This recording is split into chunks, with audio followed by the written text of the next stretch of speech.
yan. Yan na yan, wala pang mga toppings yan. 50 pesos isa. Pinipilahan ng bonggang-bongga, oh.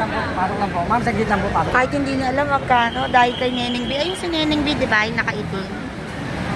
Bakit? Saglit lang po. Oh, saglit lang po. Pinipilahan talaga, oh.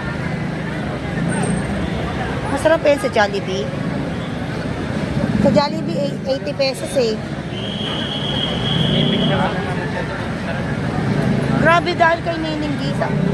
Dahil lang sa kanya, pinipilahan. Ang haba ng pila. Oh, ganda no.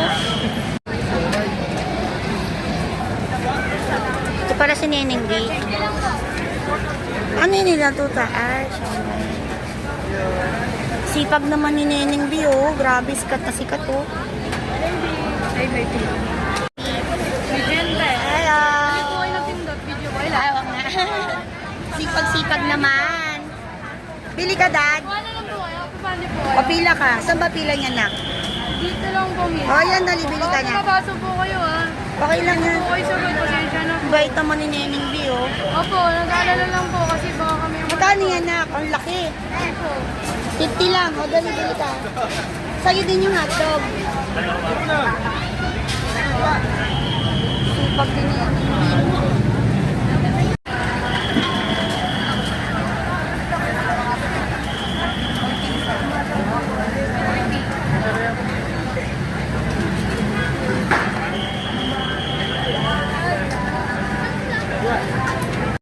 Grabe, ang daming tao. Talagang walang puknap yung pumipila kay Neneng B, oh.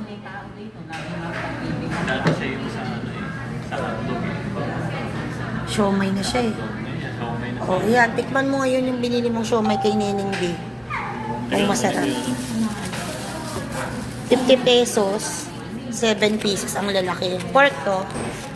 Pork. Hindi ko na tinanong. Lalaki, oh. Ni Neneng B. Anak. Kung worth the ano. Napitas na na. Yung siomay niya walang pila. Yung hotdog ang madaming pila, no? No? Sige nga, tikman mo nga.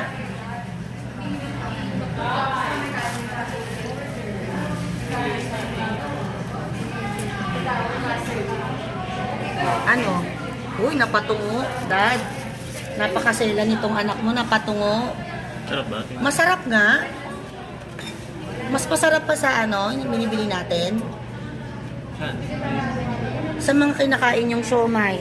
Ano sa siya? May kasama. Ano? Masarap nga. Bakit? Anong mas masarap sa siomay, ano? Sarap yung ulam. Ano master shop? Ano mas masarap? Mas masarap to kaysa sa binibili natin. Ay, talaga, masarap nga. Yung furnace, sa mga 1 to 10. Na 8. 8?